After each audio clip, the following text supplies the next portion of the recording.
Jika benar engkau adalah utusan Tuhan, anak Elohim, hamba Elohim yang suci, buang dirimu, sebab dia akan mengutus malaikat untuk menantang engkau di... Salam satu Tuhan. Para sahabat, dukung semua ya channel Densa News Muslim. Di like, di subscribe, di share sebanyak mungkin, untuk supaya mencegah sahabat-sahabat kita di luar sana tidak terpengaruh terhadap pemurtadan. Bang Zuma kan sering bilang kalau hukum Taurat itu hanya untuk Bani Israel kan? Yes. Nah, kalau hukum untuk Bani Indonesia apa, Bang? Al-Quran. Nah, masalahnya di sini, Bang. Nah, masalahnya hukum Islam itu cuma taunya itu babi doang yang haram, sedangkan Taurat mengatakan babi, onta, kelinci, kuda itu haram. Lah itu untuk siapa hukum itu? Itu untuk Bani Israel. Kenapa Anda mengikat diri Anda ke sana sementara Anda juga tidak ngikutin? Kan lucu. Ulangan 33 nomor 4. Hukum yang datang kepada Nabi Musa hanya mengikat Bani Yakub. Ente Bani Yakub. Jangan Anda bilang saya Bani Minahasa. Itu suku saya. Ada dulu akhi, ada dulu. Saya sedang diskusi serius-seriusnya, muncul pertanyaan itu. Saya tanya, Anda dari Yahudi? Ya, saya dari Yahudi. Dari suku mana? Ya. Suku Binayasa kan. Tahu saya bikin video di YouTube saya itu karena itu suku saya dengan judul Bang Suma mempermalukan Filipus. Banyak yang bilang kok begitu sih, seolah-olah Bang Suma marah ke saya. Emang karena itu emang suku saya, malu lah saya. Karena emang benar. Anda dari suku mana? Dari suku Minahasa kata dia. Aduh, ketawa saya jadi. Bikin malu suku saya aja. Ingat saya itu, Bang. Jadi video banyak nonton. Jelas masalah jawabannya masalah. Ya.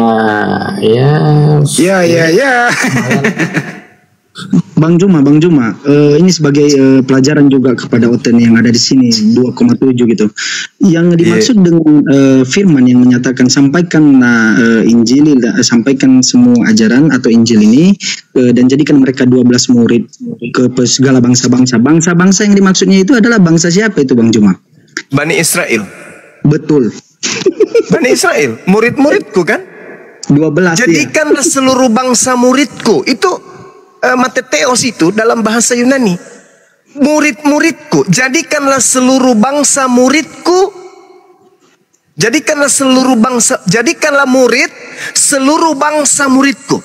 Jadikanlah murid seluruh bangsa muridku. Makanya di dalam Yohanes 10 nomor 16 masih ada lagi domba-domba di luar daripada Aule. Aule itu halaman Yerusalem. Memangnya ketika Yesus datang ke bumi, seluruh Bani Yakub berkumpul di situ? Enggak. Jadi domba yang dimaksud di luar Aule itu adalah Bani Israel, Bani Yakub yang sudah dibuat bersera oleh Tuhan. Nah, loh. Yohanes 4 nomor 22. Aku dan kamu menyembah Tuhan yang kita kenal. Mereka menyembah Tuhan yang mereka tidak kenal. Nah, aman kan? Jadi betapa cintanya umat Islam itu kepada Yesus Kristus yang adalah Isa Al-Masih, sehingga siang malam kita mengajarkan itu. Jadi kalau saya mengatakan tadi bahasa yang tidak layak untuk Yesus yang saya maksud, itu Yesusnya si Roy, yaitu yang mana? Yang mana? Bintang Timur. Nah, itu Yesus lain itu. Itu Mesias palsu. Si Bintang Timur itu Tuhannya Kepas. Kalau Yesus Kristus itu Isa Al-Masih. Ya, terima kasih Bang Juma atas penjelasannya yang keliru. Kamu itu selalu begitu. Kita gini, harus ada perbandingan compare kita ini yang keliru dan yang benar, kan gitu. Kita juga berterima kasih ada yang keliru. Betul. Jadi begini. Kita bisa tahu mendapatkan mana yang benar-benar ajaran yang benar, kan gitu. Oke. Begini, kalau di konsep Islam itu jelas. Inni Abdullah atani al-kitab wa ja'alani nabiyyan. Kalau di dalam ayat 19-nya, aku ini adalah Roh Kudus, diutus oleh Allah kepadamu untuk menyampaikan kabar gembira tentang lahirnya manusia yang suci, yaitu Isa Al-Masih alaihi salam. Itu di Islam. Maka Nabi Isa alaihissalam punya opung, punya tante, punya sepupu, punya cucu, punya semua, punya nenek-nenek, kakek-kakek, buyut-buyut, opung, tulang dan seterusnya. Kami tidak salah karena memang beliau manusia. Nah sekarang yang bermasalah di Kepas. Masakan kau menyembah manusia yang punya tante? Di mana ketika Yesus bertemu dengan Elizabeth, Yesus memanggil Tante Elizabeth. Elizabeth mengatakan, wahai ponaanku, kamu sudah makan. Nah coba, gimana dong? Datang Yakobus, kakak Yesus. Kenapa? Si Thomas nakal. Gimana punya Tuhan kayak begitu? Coba, giliran jalan misalnya ke padang gurun, Yesus bersama dengan saudara-saudaranya Yusuf, Yudas, tiba-tiba ada yang usil, mencolok kemudian sarang lebah, lari. Yesus kena digigit lebah, benjol-benjol palanya. Tuhan disifati kayak gitu. Kayak mana ceritanya? Orang lagi bangun menara, Yesus lewat, jatuh batako dari ketinggian 20, kena kepala, benjol. Mana ada Tuhan kayak begitu? Makanya Tuhan itu tidak bisa kemudian dia terpenjara oleh ruang. Yesus terpenjara oleh ruang, berarti dia bukan Tuhan. Begitu saudara Kepas. Ya, Benarkah Tuhan Anda itu punya opung? Yesus itu Elohim Yahweh, dia menciptakan mulai sakit. Bagaimana Anda ambil dewanya Yunani, Anda gabungkan Tuhannya Yahudi. Yahweh Elohim, Elohim Yahweh. Yahweh itu dewanya Yunani. Dewanya Mesir. Zeus itulah Yesus. Zeus berbeda dengan Yesus. Zeus ini pernah nggak inkarnasi menjadi manusia? Pernah nggak si Zeus? Kena kau di sini. Datanya. Zeus pernah inkarnasi menjadi Hercules. Kena kau kan? Ayo. Selayaknya Brahma inkarnasi menjadi Krishna. Bapak jadi Yesus. Itu konsep dari mana itu? Dari Roma, coy.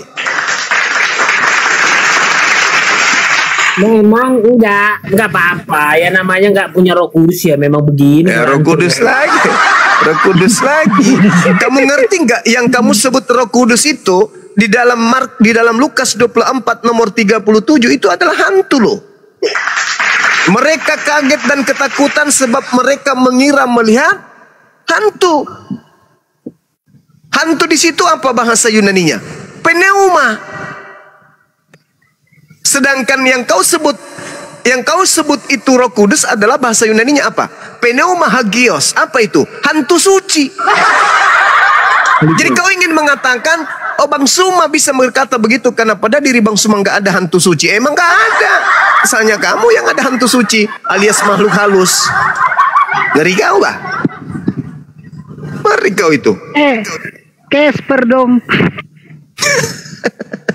Iyalah, kita harus merujuk kepada Bible. Makanya Al-Quran mengatakan apa tentang saudara kita Kristen ini? Wa ikhwanuhum yamuddunahum fil gayyi thumma la yuqsirun.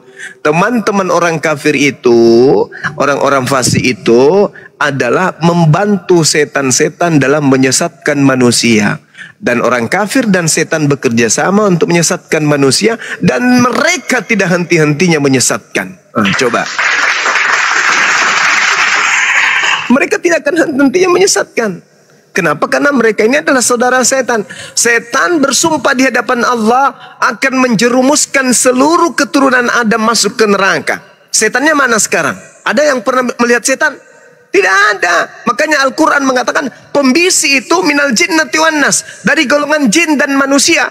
Berarti ada di kalangan manusia ini juga yang selalu saja membisikkan manusia untuk masuk ke dalam neraka. Sebab kenapa? Sebab mereka adalah bantuan langsung dari iblis, dunia kegelapan. Ya udahlah. Yang penting aku sudah memberitahukan jalan keselamatan, penebusan dosa. Pokoknya kalau kita nggak mau ya coba ini sederhana loh. Ini sederhana. Saudara Kepas muncul menunjukkan jalan keselamatan dengan penebusan dosa. Tapi tumbalnya apa? Anak orang.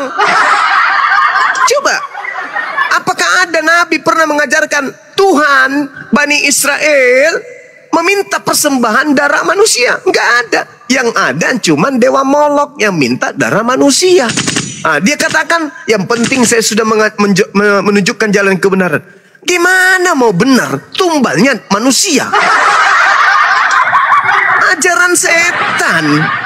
Gak ada itu. Nabi mana coba yang korbannya manusia untuk nebus dosa? Abraham kagak. Supaya manusia tidak binasa melainkan hidup yang kekal. Maka faktanya setelah yang Anda maksud itu tergantung di pohon, orang Kristen masih binasa semua. Belum ada orang Kristen hidup 200 tahun umurnya, belum ada. Belum ada orang Kristen tidak binasa. Begitu dia minum Kalpanak 1 botol mati. Mana buktinya Kristen tak binasa? Mana? Bermatian COVID kemarin lebih banyak Kristen daripada Islam meninggal. Binasa itu setelah nanti turun Yesus kedua kali, nanti dihakimi, baru ke api neraka. Itu artinya kebinasaan yang kekal. Lah itu buktinya Matius 7:22 nomor 23, siapa yang diusir oleh Yesus di situ? Enyahlah daripadaku, kalian semua adalah pembuat kejahatan. Yang dimaksud berbuat kejahatan di sini ada apa? Memanggil Yesus Tuhan, bermujizat, mengusir setan, bernubuat. Itu siapa? Kristen. Kristen, bos. Cobalah pakailah otakmu itu, saudaraku Kepas. Di mana Yesus? Matius 3 nomor 11. Yesus akan datang kemudian untuk membaptis engkau dengan baptis api. Kau sudah siap kehilangan bulu-bulumu semua itu? Dibaptis nanti pakai tabung gas. Dari kepala sampai kaki. Habis bulumu. Aku dari materai masuk surga loh. Dari materai Elohim Yahweh. Udah datang dia. Tidak bisa. Tidak ada materai. Coba Anda lihat di dalam pengajaran Paulus sendiri dalam Galatia 2 nomor 14. Orang yang hidup tanpa bersunat adalah orang yang hidup secara kafir. Orang kafir itu tempatnya di neraka. Yesus mengatakan nih, sederhana nih, PR buat Kepas nih. Matius 23 nomor 15. Celakalah orang ahli Torah, orang Farisi, orang munafik, menjelajahi daratan, menyeberangi lautan, mentobatkan orang menjadi pengikutnya, dan setelah menjadi pengikutnya, dia dijadikan sebagai orang neraka. Itu dalil. Sekarang pertanyaan saya, siapa orang Farisi, ahli Torah yang meninggalkan Yerusalem, menyeberangi lautan, menjelajahi daratan, mentobatkan non-Yahudi menjadi pengikutnya? Siapa? Siapa namanya? Paulus. Nah, Paulus, apa nama agamanya? Karisteng. Itulah agamanya si Kepas. Jadi orang yang Karisteng menurut Yesus orang neraka. Itu dalil. Alamak. Susah saudara Kepas ini, susah. Dalil Kepas. Dalil loh. Makanya saya bilang, bagaimana kita mau masuk surga? Kita nggak tahu siapa tuntunan kita. Yesus itu sudah jadi tuntunan jelas. Yohanes 17 nomor 3. Hidup kekal itu adalah mereka mengenal Engkau satu-satunya Tuhan, dan mengenal Yesus, aku ini sebagai utusan. La ilaha illa anta wa ana rasulullah. Jelas itu. Itu yang pertama. Yang kedua, kata Yesus, jika hidup keberagamaanmu tidak lebih baik dari ahli Taurat, kamu tidak akan masuk surga. Kalau Anda menggunakan akal sehat dan Anda percaya kepada Yesus, harusnya Anda mencari agama yang lebih baik, yang lebih sempurna dari ahli Taurat. Coba Anda baca, bagaimana caranya Bang Suma untuk menelaah agama yang lebih baik dari ahli Taurat itu? Bagaimana cara melihatnya? Kamu tengok kemudian apa yang Yesus katakan. Barang siapa yang percaya kepadaku, Yohanes 14 nomor 12, barang siapa yang percaya kepadaku, dia juga akan melakukan pekerjaan yang aku lakukan, bahkan pekerjaan yang jauh lebih besar dari pekerjaan yang aku lakukan. Yesus cuma 3 kali sholat dalam sehari, harus lebih jauh, lebih besar pekerjaan itu. Kami melakukan minimal 5 kali sehari. Yesus puasa cuma sekali. Bukan 5 kali sehari lagi. Setiap saat saya merindukan Allah. Apalagi? Waduh, salah itu. Yesus enggak kayak gitu maksudnya. Yesus kemudian puasa hanya sekali. Umat Islam sudah 1400 tahun non-stop berpuasa. Yesus hanya berjalan sampai ke Bait Suci. Berapa kilometernya dia berjalan? Umat Islam ribuan kilometer berjalan ke Bait Suci. Yang lebih besar, harus kemudian lebih besar. Karena Yesus mengatakan, jika hidup keberagamaanmu tidak lebih baik, kamu tidak akan pernah bisa masuk ke dalam surga. Itu kata Yesus. Anda percaya? Maka cari agama yang lebih baik dari ahli Taurat. Jangan pilih Kristen. Kok bisa langsung tengok apa teguran Yesus dalam Matius 23 nomor 2. Orang ahli Taurat, orang Farisi telah menduduki kursi Musa. Tapi apa kata Yesus? Dengarkan apa yang mereka katakan, tapi jangan kau mengikuti mereka. Kok bisa, Yesus? Karena mereka hanya menteorikan, tapi mereka tidak mempraktekkan hukum Taurat. Jangan kau ikuti. Nah, sekarang pertanyaannya, orang Kristen mengikuti ahli Taurat atau tidak? Ya mengikuti lah. Kalau nggak mengikuti itu udah. Bagus. Berarti kalau kau mengatakan kau mengikuti, berarti kau hanya berteori tentang Taurat dan kamu tidak mempraktekkan. Itu satu. Tapi Yesus mengatakan, kau jadikan dia orang neraka dan lebih jahat, dan 2 kali lebih jahat daripada engkau sendiri. Tadi engkau menyamakan dirimu dengan ahli Taurat. Apa itu? Sama-sama menteorikan Taurat, tapi tidak mempraktekkan Taurat. Apa buktinya? Perjanjian Lama, isi cakupannya adalah kitab Canak, salah satunya Taurat. Ditempel di kitabmu, tapi kamu tidak lakukan, malah kau langgar. Kejahatan yang keduanya, itu tadi kejahatan yang kedua. Yang pertama. Kejahatan yang keduanya apa?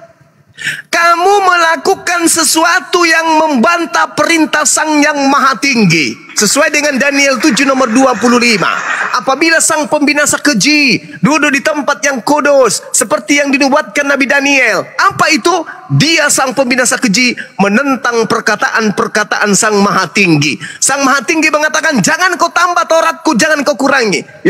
Ulangan 4. Tapi Paulus membatalkan, bukan cuma mengurangi, tapi membatalkan dan menganggap hukum Tuhan itu kutuk, bahkan menganggap hukum Tuhan itu adalah skubalon. Apa itu? Menganggap hukum Tuhan itu adalah kotoran sampah. Coba, gila nggak tuh?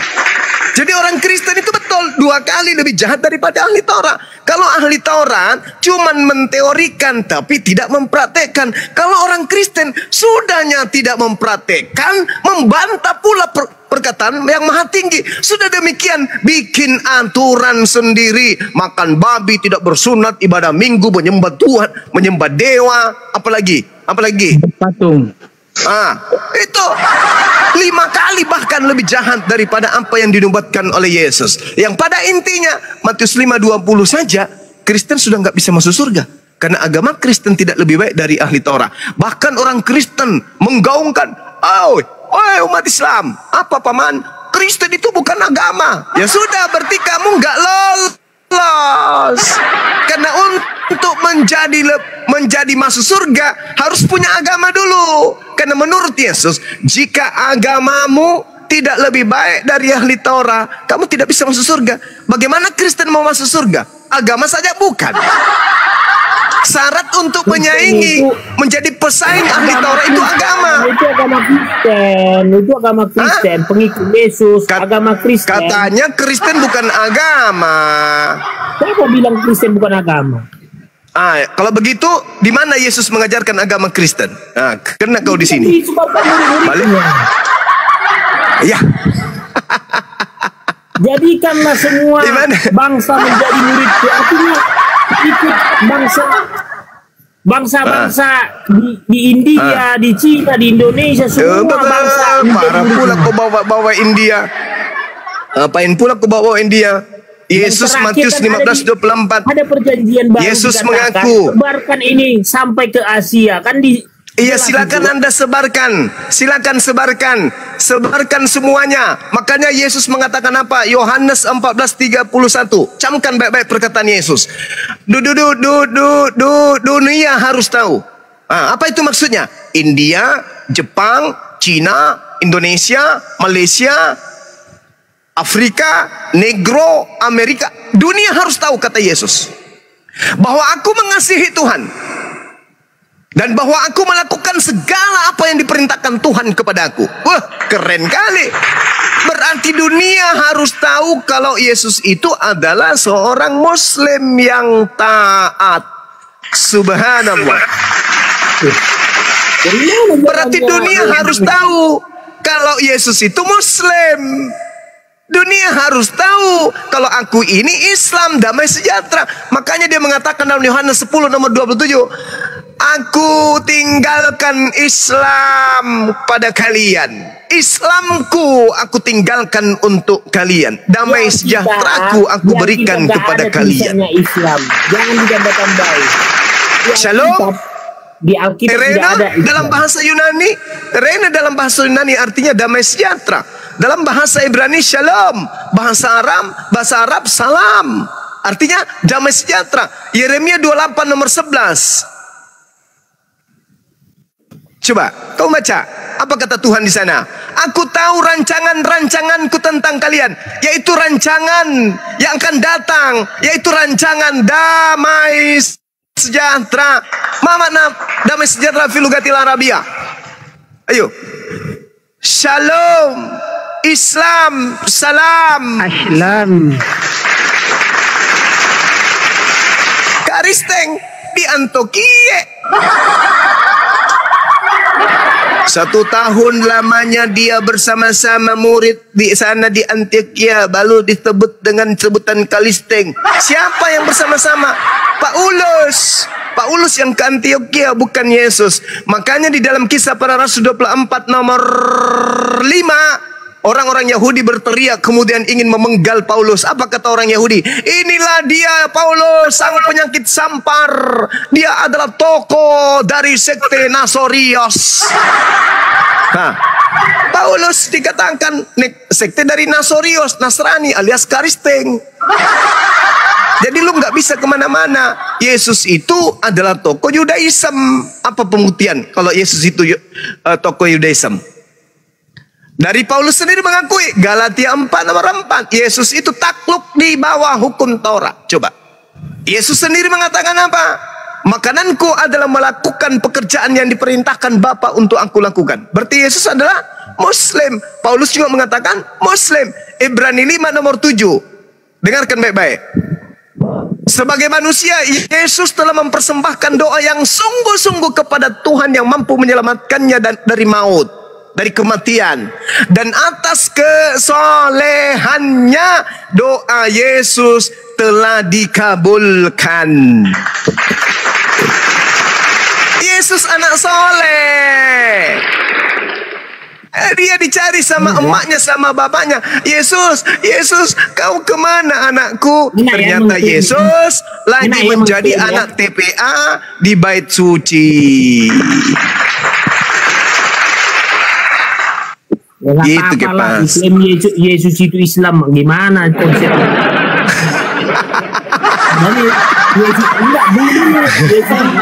Yesus itu kan Elohim Tuhan. Mana ada agama Tuhan? Tuhan mana bawa agama Tuhan? Mana justru karena itu bukti Yesus itu bukan Tuhan, karena dia beragama.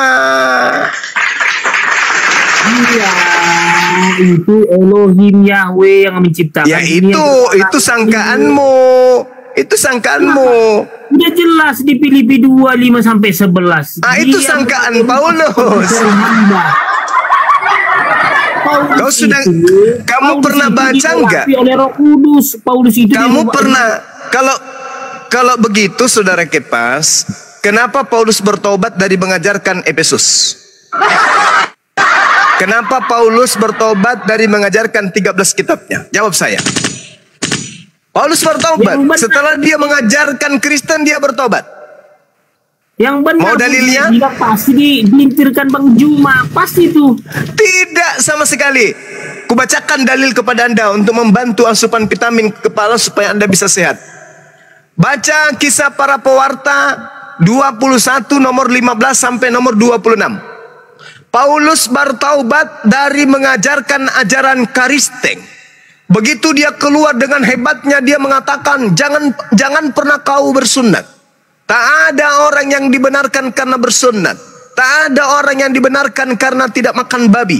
Tak ada orang yang dibenarkan karena mereka taat kepada hukum Taurat. Tak ada. Itu kata Paulus. Begitu dia kembali ke Yerusalem, apa kata imam-imam tua-tua kepada dia? Paulus, bagaimana sekarang?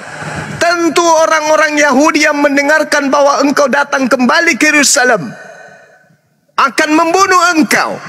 Disebabkan karena engkau telah mengajarkan orang-orang Yahudi yang tinggal di bangsa-bangsa lain untuk melepaskan hukum Taurat. Engkau mengajarkan dan mengatakan supaya mereka jangan menyunatkan lagi anak-anaknya dan jangan lagi hidup di bawah hukum Taurat adat istiadat kita. Jadi bagaimana ini Paulus? Tentu orang-orang akan mengetahui kau akan datang ke sini untuk menyelamatkan engkau, wahai Paulus.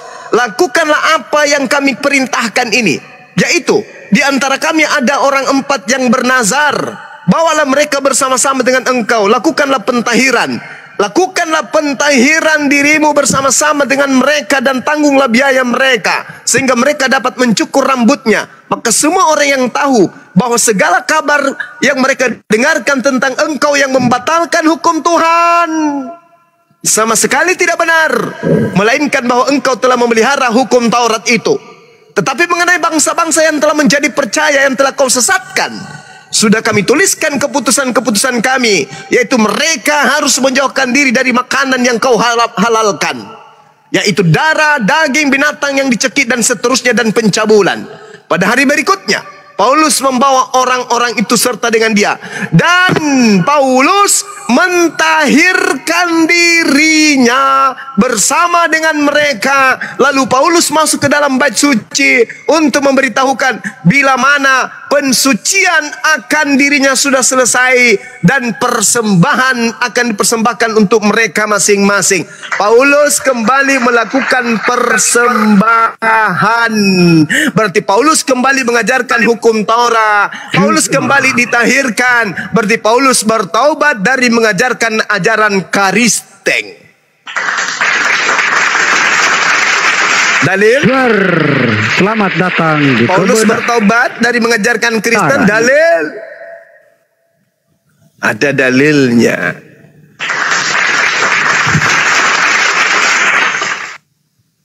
Mau kemana sekarang? Salah satu jalan keluarnya adalah pintu. Gak apa-apa. Efesus sudah ditinggalkan Paulus. Gak apa-apa. Lanjut. Kolose sudah ditinggalkan juga oleh Paulus.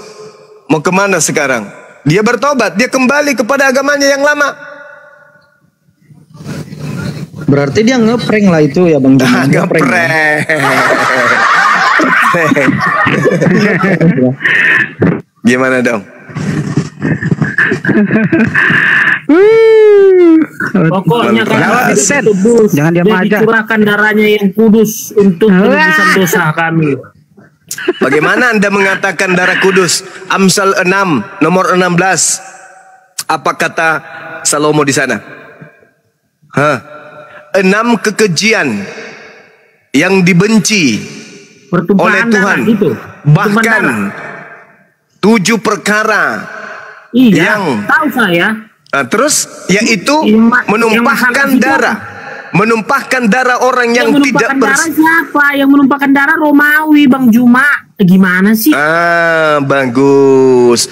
Intinya Romawi yang mencuri, betul? Mencuri apa? Kamu yang menada.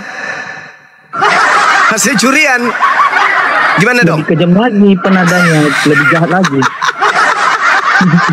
Penadanya lebih jahat. Sudah tahu hasil karya Romawi, masih aja diyakini. Ayo. Sucikan daku darahmu, Yesus,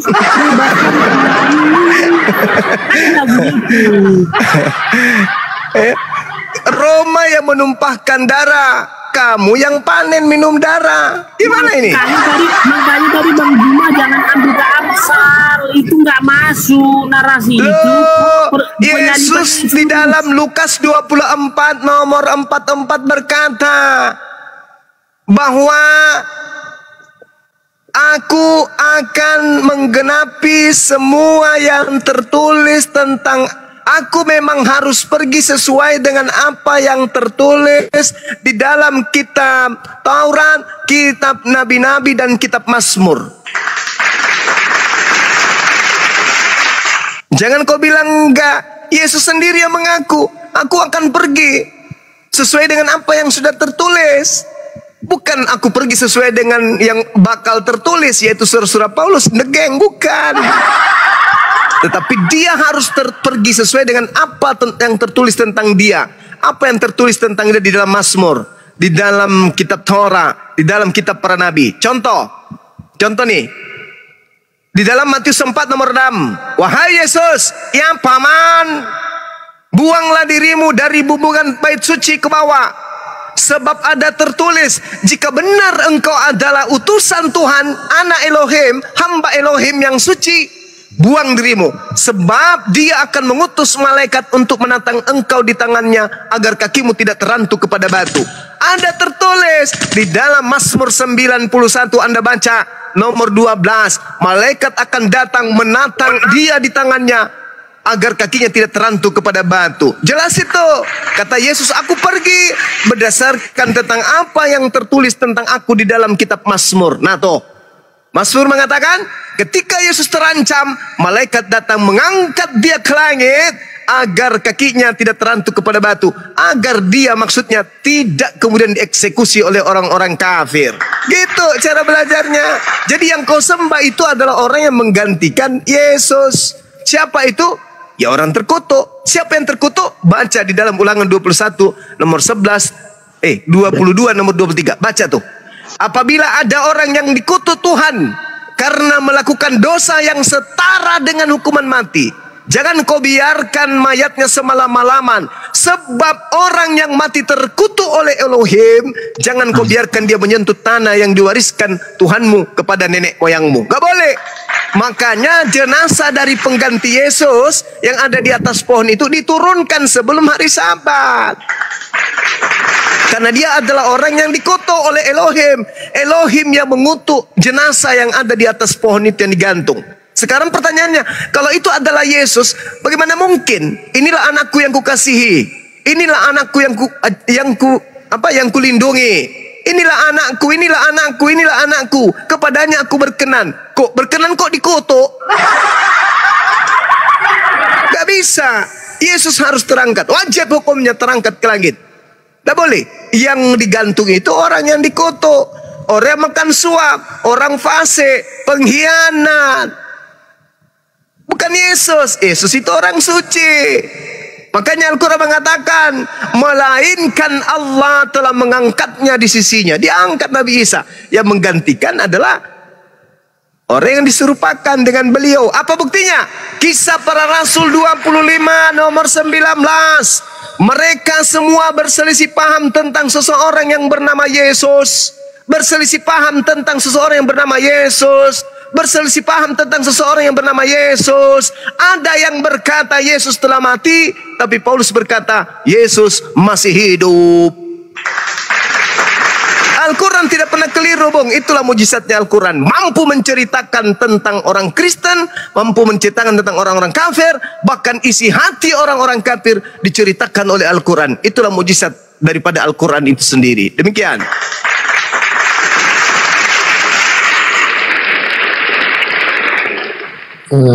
Berarti Paulus itu Muslim dong?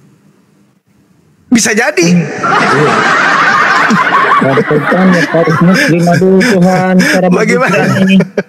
Aduh, Yesus diklaim Muslim, Paulus diklaim, aduh semua Muslim ya. Kalau dia bertobat, Kisah Para Rasul 21 dia bertobat kan? Dia mentahirkan diri dari mengajarkan orang untuk tidak bersunat untuk makan babi. Dia bertobat. Itu dalil. Kisah Para Rasul 21. Anda baca dari nomor 15 sampai nomor 26. Paulus mentahirkan diri.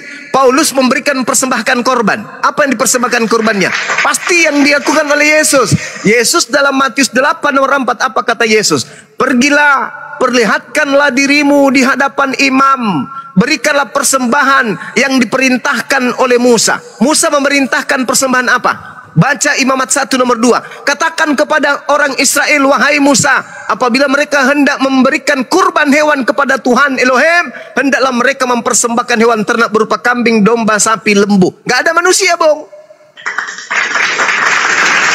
Maka Yesus mengajarkan, perlihatkan dirimu kepada imam. Berikan persembahan sebagaimana persembahan yang diperintahkan Nabi Musa kepada kalian. Apa itu? Kalau bukan domba, sapi. Kalau bukan sapi, bembek. Kalau bukan bembek, kambing. Bukan manusia. Karena Yesus ketika ditanya, Yesus, ya paman, apa yang harus kami lakukan supaya kami bisa masuk ke dalam surga? Ucapan dari jawaban yang pertama yang diucapkan oleh Yesus sebagai syarat masuk surga itu apa? Jangan kamu membunuh. Ayo, berarti Yesus nggak boleh dibunuh dong. Oh iya, nggak boleh. Tapi Kristen, bagaimana caranya Kristen masuk surga ketika ditanya, wahai Kristen, ya paman, gimana caranya Kristen bisa masuk surga? Percaya Yesus mati di atas tiang salib, korbankan darahnya untuk dosa-dosamu. Cupu. Di mana ilmunya? Yesus mengatakan, jangan kamu membunuh. Ketika Yesus dikepung, Yesus, kau mau lari kemana? Lari ke kiri, ada yang jaga. Lari ke kanan, ada yang jaga. Apa kata Yesus? Dosa apa, kesalahan apa yang pernah aku lakukan? Kalian tidak menerima firman yang kuberikan kepadamu. Sebab di dalam dirimu tidak ada firmanku. Makanya engkau berusaha untuk membunuh aku. Aku orang yang mengatakan perkataan benar menurut firman Tuhan. Hal ini tidak dilakukan oleh Abraham. Tapi mengapa engkau berusaha untuk membunuh aku? Iblislah yang menjadi bapakmu, dan kamu mau melakukan keinginan-keinginan bapakmu. Itu kata Yesus. Orang yang ingin membunuh Yesus adalah orang yang melakukan kehendak iblis. Berarti pembunuhan kepada Yesus menurut Yesus adalah pekerjaan iblis. Berarti ketika mereka berhasil membunuh Yesus, berarti iblis berhasil membunuh Yesus. Siapa sekarang yang menerima hadiah dari iblis? Jawab. Siapa yang menerima hadiah dari iblis di atas tiang salib? Siapa? Siapa yang panen dari hasil penggantungan anak orang di atas tiang salib? Siapa? Siapa yang tepuk tangan dengan matinya Yesus? Siapa? Kristen. Siapa yang mengatakan Yesus itu mati terkutuk? Siapa?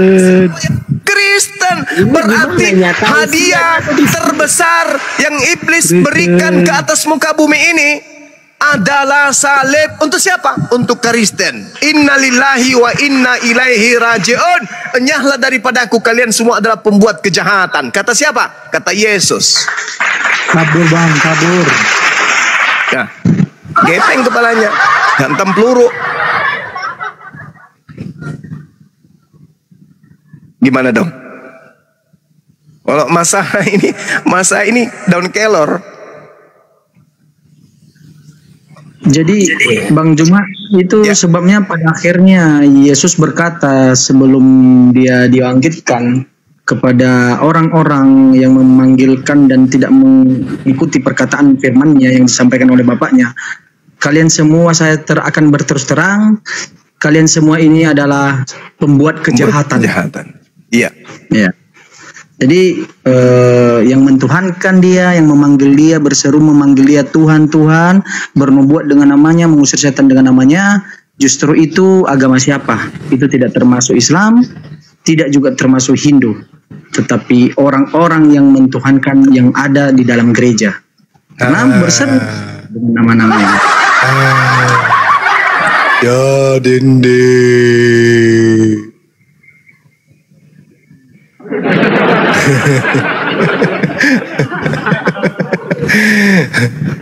Ngeri.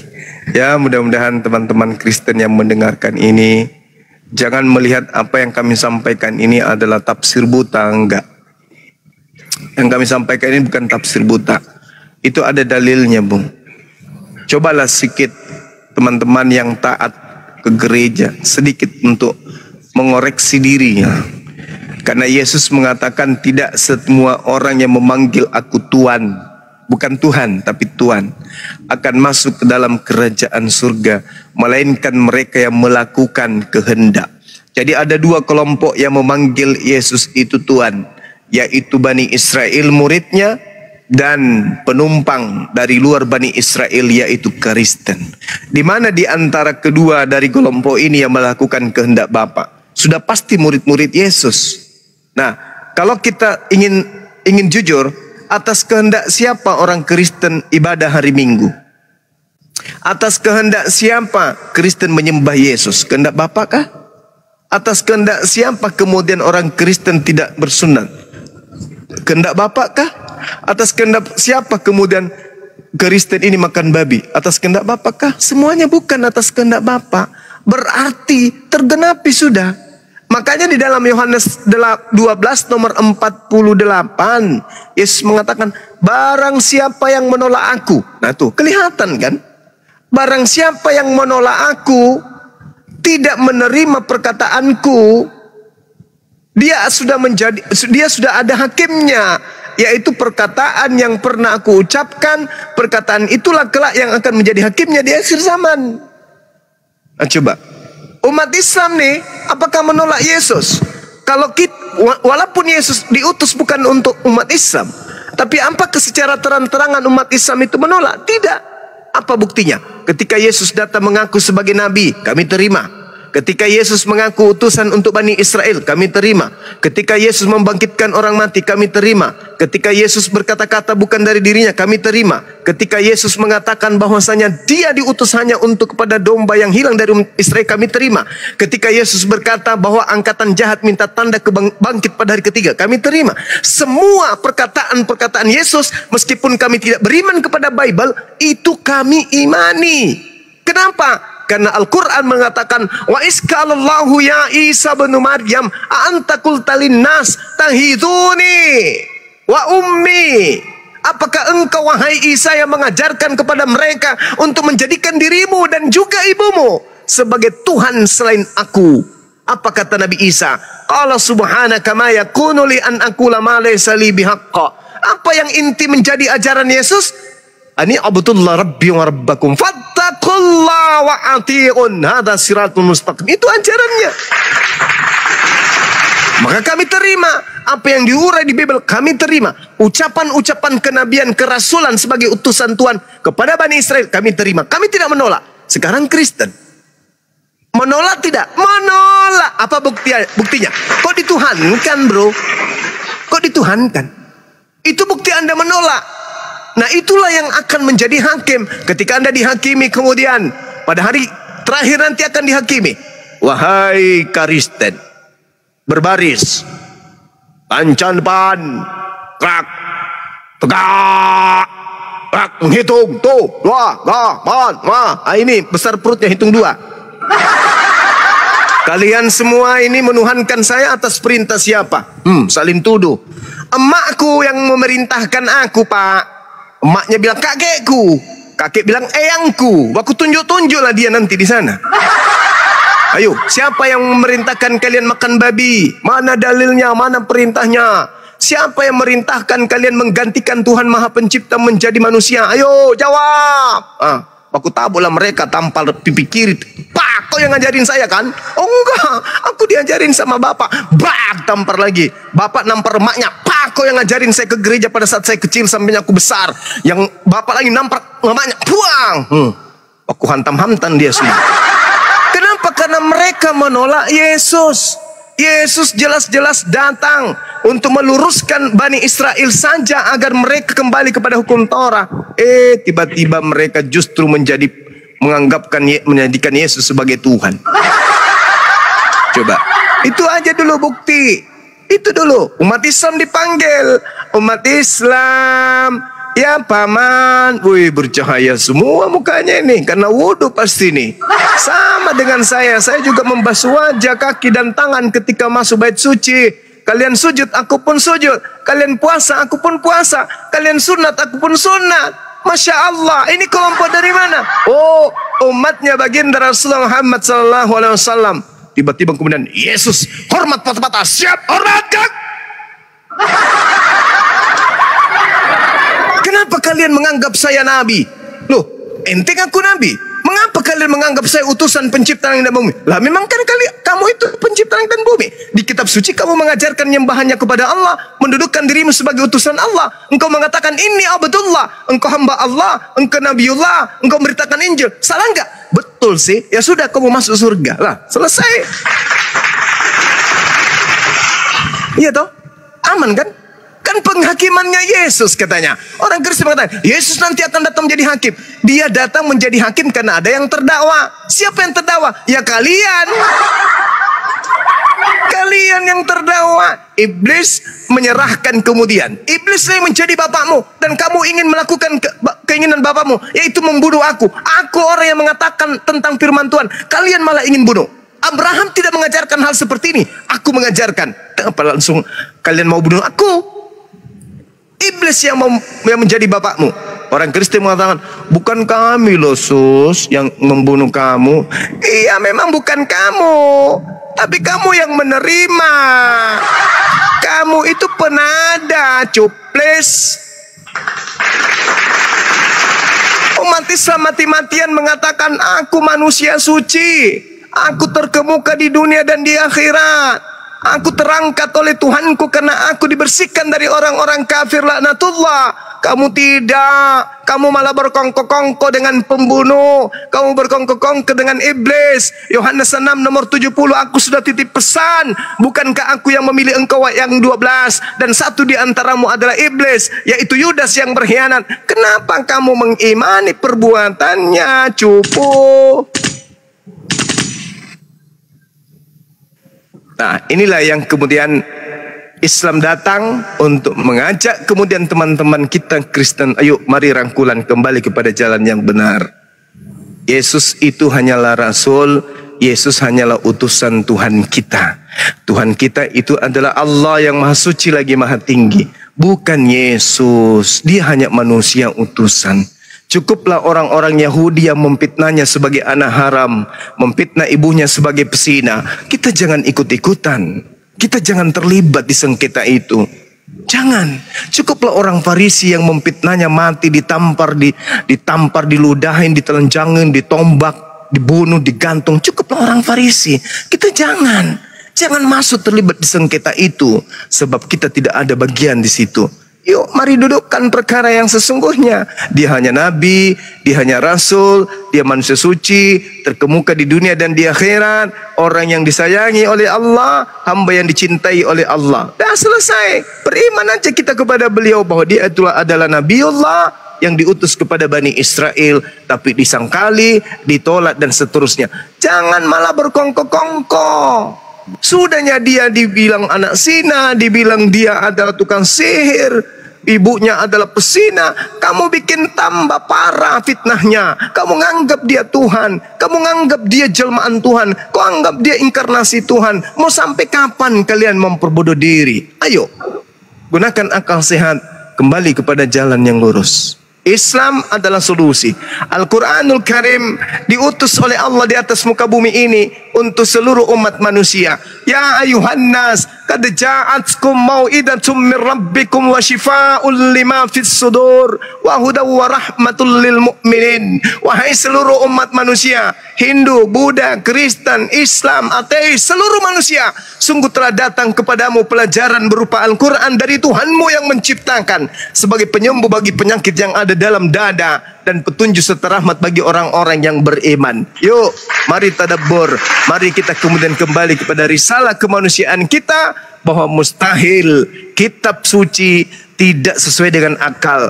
Kitab suci pasti sesuai dengan akal, sebab kitab yang dianggap suci itu adalah kalimah-kalimah dari pencipta alam semesta yang maha tahu. Dia yang menciptakan akal, dia yang mewahyukan kitab. Maka mustahil akal diberi buku panduan yang bertentangan. Mustahil yang ada akal yang diciptakan oleh Allah, akan Allah berikan buku petunjuk yang sesuai dengan akal tersebut. Sebuah pabrik motor metik tidak akan mungkin kemudian mengeluarkan motor metik sementara buku panduannya adalah buku operasional komputer. Tidak mungkin memberikan buku yang mana buku panduannya itu adalah buku pengoperasian kulkas. Tak mungkin. Pasti sesuai. Kenapa? Karena pabrik yang memproduksi dia tahu produksinya sendiri. Begitu juga akal manusia. Allah yang maha tahu yang memproduksi akal manusia. Ketika Allah menurunkan kitab suci sebagai tuntunan, maka buku panduan itu harus sejalan, seia, sekata, segelombang, satu ritme dengan akal. Gak mungkin bertentangan. Sedangkan kitab yang kalian pegang seluruhnya bertentangan dengan akalmu sendiri. Sehingga ketika berdiskusi dengan umat Islam, kalian keteteran, kalian tersudutkan, kalian kabur, kalian tersakiti, kalian akal-akalan, kalian membunuh akal, kalian memalukan, memalukan dan memalukan. Ayo, sadarilah itu. Cintailah kebenaran. Cintailah kebenaran sebagaimana umat Islam mencintai kalian. Demikian. Diambil alih dulu, Bang Andi. Minum kopi dulu, kopi. Lanjut. Iya. Mantap. Tapi menurut mereka, kopi. Menurut si Roy dan kawan-kawan, sepandai apapun Bang Juma, narasinya begitu mantap, tetap aja Bang Juma yang menciptakan adalah Yesus.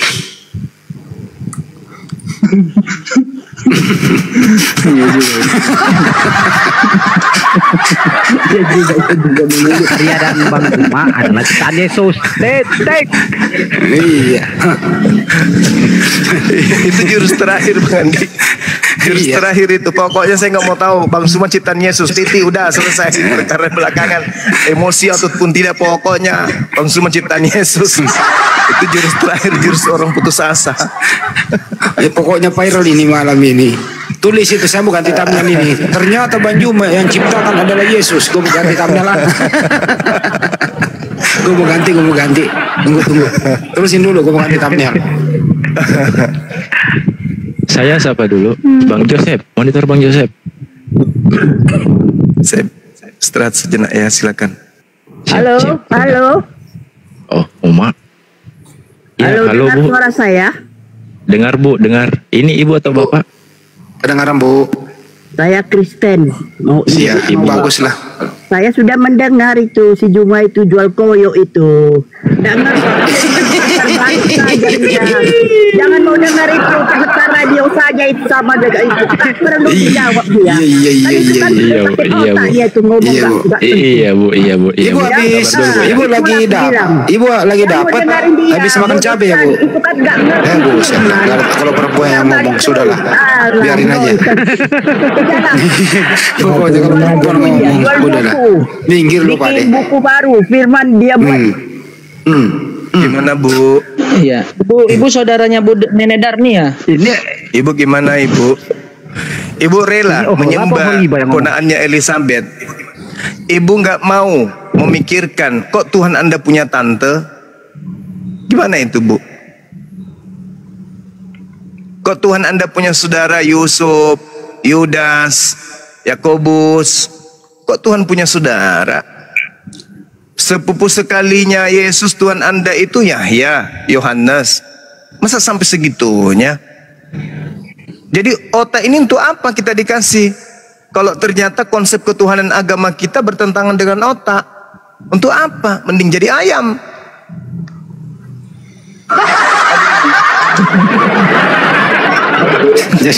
Jadi ayam gertak sambal dia.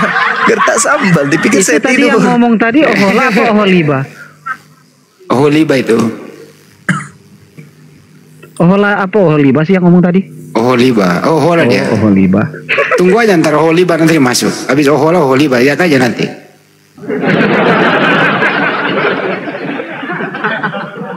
Jadi gue ganti thumbnail. Viralkan, ternyata Bang Juma adalah ciptaan Yesus.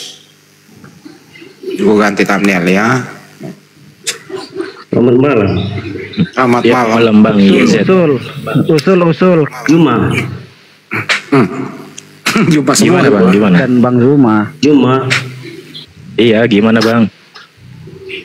Anda tahu bahwa Yesus itu datang untuk menyelamatkan bangsa Israel. Buset dah. Iya, tahu. Kisah para Rasul 13:23. seperti yang telah dijanjikan Tuhan kepada mereka. Tuhan telah mengutus, Tuhan membangkitkan juru selamat untuk mereka, yaitu Yesus Kristus.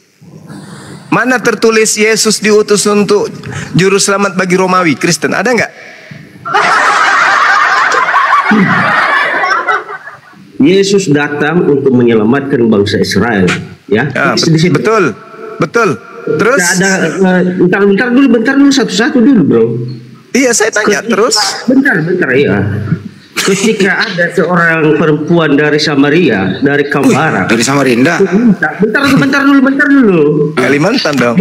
Itu mujizat kesembuhan kepada Yesus. Apa kata Yesus kepada perempuan itu Samaria dari Kambara? Tidak bagus dibuang makanan anaknya kepada anjing. Pintar sekali. Bentar dulu. Yesus itu menegaskan kepada perempuan Arab itu bahwasanya dia datang hanya untuk menyelamatkan bangsa Israel. Perempuan Arab. Seding nih, ini dari asal kampung saya orang.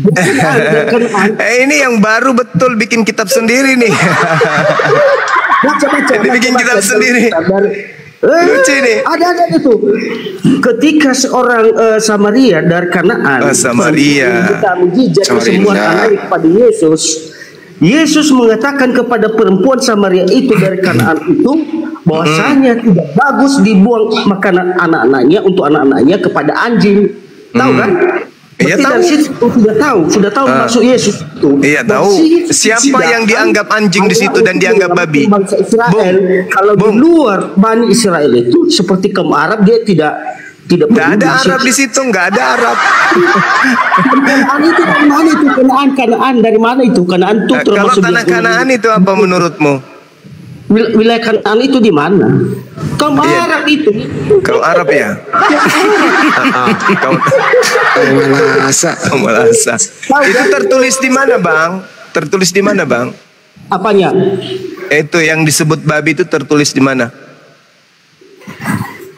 Bentar, harus search dulu. Iya.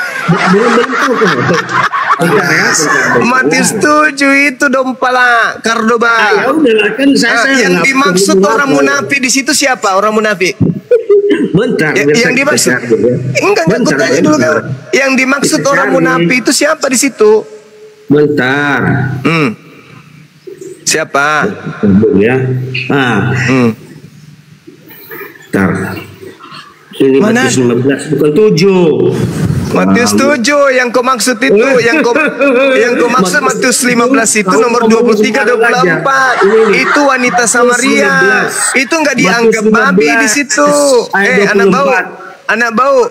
Matius 15 itu dianggap gogok, bukan dianggap babi. Kalau yang dianggap babi itu Matius 7 nomor 6. Jangan kau memberikan barang yang kudus kepada anjing, dan jangan kamu melemparkan mutiaramu kepada babi supaya jangan diinjak-injak dengan kakinya. Maksudnya jangan kau ajarkan Injil di luar Bani Israel, karena akan diinjak, karena mereka ini bersifat babi. Orang yang makan babi yang dimaksud ini. Orang yang makan anjing yang dimaksud. Nah sekarang siapa yang makan babi, siapa yang makan anjing? Dompala Cordoba. Problema. Kristen. Kalian itu Bung, sadarlah. Kalau Matius 15 nomor 23 sampai nomor 24 itu, kalau kau baca harusnya kau malu. Ternyata Yesus di luar Yahudi meskipun percaya kepada dia masa itu dianggap gogok. Nggak jelas itu, baca itu ini. Matius 15 ayat 24. Nah itu saya kepada domba-domba yang hilang. Nah itu kalau itu lain lagi, Bung. Makanya belajar. Sebelum kau naik ke sini belajar dulu. Jangan kau dipermalukan sama teman-teman ini. Teman-teman ini lebih paham Bible daripada ente. Goblok nih YZ ini. Samaria dibilang Arab. Samaria itu di tepi barat Israel yang penduduknya dari keturunan Efraim. Samaria itu orang Yahudi asli, tapi mereka tidak menerima kitab selain 5 Taurat. Selain Ya, kita itu orang Samaria. Perempuan dari Kanaan disebut anjing. Aneh kau. Samaria. Lebih baik kau pergi Samarinda, bro. Di sana banyak lowongan kerja. Bro, Ya, lebih baik kau pergi Samaria Samarinda. itu Anjing. Diam. mereka itu sekte Yahudi. Itu Injil yang menegaskan itu, firman Tuhan itu, bukan kami yang mengatakan itu. Firman Jadi Tuhan. Anda tidak Saya berhak cuma mengklaim. protes kau Daripada kau ngoceh di sini, Samaria lebih baik kau kau pergi Arab. Samarinda jadi tukang batu di sana banyak bangunan. Ada saudara aku di sana buka proyek, mau nggak ke Samarinda? Di sana ada proyek cium batu bara. Itu sudah ditegaskan itu. Nggak ada kamu di situ ya, jemaah. Jangan Anda mengklaim Yesus adalah manusia. Untuk apa? Tidak ada gunanya sama kau itu. Kau bilang manusia, kau bilang apa? Ya, terus apa hubungannya Yesus dengan orang Kristen? Kutanya dulu, apa hubungannya Yesus dengan orang Kristen? Apa hubungannya? Kristen Secara adalah data, pengikut ajaran Kristus. Secara data, Yesus coba Kristus. kau tunjukkan kepada saya hubungannya Yesus dan Kristen apa? Secara data mana? Tunjukkan. Tuhan tidak pernah mendirikan namanya agama. Agama itu yang didirikan adalah para pengikutnya.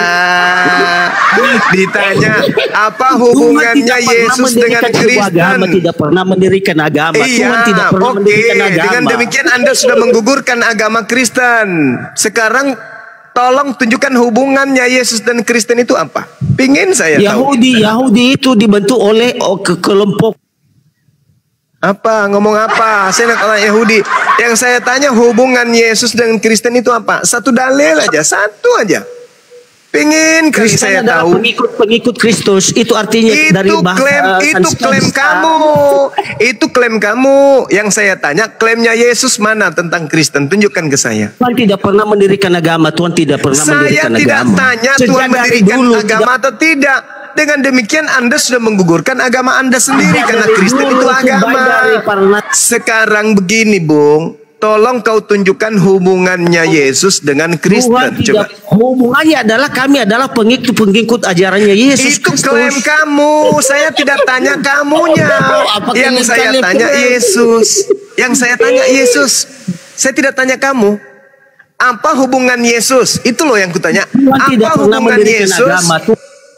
Enggak, bukan masalah agama. Apa hubungan Yesus dengan orang Kristen? Yesus tidak mendirikan agama Kristen, bukan. Oke, jangan agamanya, jangan agamanya, orangnya.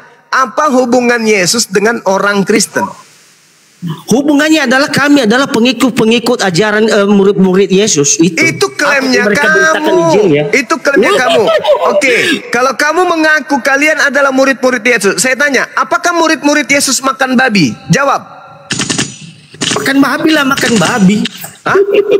Siapa murid Yesus? Siapa nama murid Yesus yang makan babi di Yerusalem pada saat itu? Siapa orang Yerusalem? Orang Yahudi makan babi, siapa? Tunjukkan. Tidak ada memang itu ditulis. Tetapi karena Yesus bentar.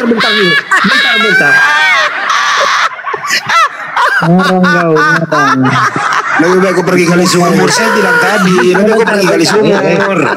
Allahu Akbar. Masya Allah. Masya Allah. Yesus dikelilingi orang-orang suci, orang-orang kudus yang tidak makan babi.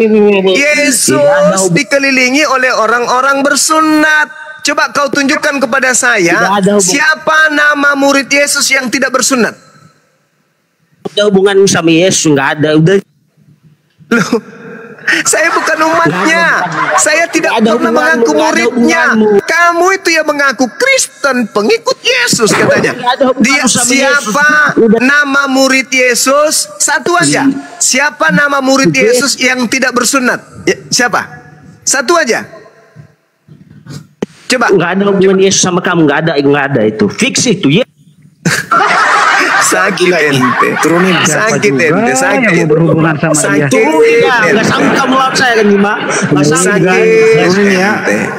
Tak ada hubungannya Kristen dengan Yesus. Nggak ada hubungannya. Justru kalau Anda sehat ya, Anda sehat nih, Anda hidup 2000 tahun jaraknya dengan Yesus. Iman Anda itu belum seberapa dibandingkan dengan wanita Samaria. Belum apa-apa. Orang Samaria, wanita Samaria itu datang berseru-seru kemudian, kasihanilah aku wahai Tuhan, anak Daud. Ini bertemu langsung dengan Yesus loh. Bertemu langsung, bercakap langsung dengan Yesus. Tapi apa kata Yesus kemudian? Sama sekali Yesus itu tidak menjawabnya. Murid-muridnya datang dan meminta kepada Yesus, kemudian kepada wanita itu, dan dia katakan apa? Suruhlah dia pergi. Dia mengikuti kita dengan cara berteriak-teriak. Jawab Yesus, aku diutus hanya kepada domba-domba yang hilang dari umat Israel. Wanita Samaria dicuekin. Aku diutus hanya kepada domba yang hilang. Dari mana?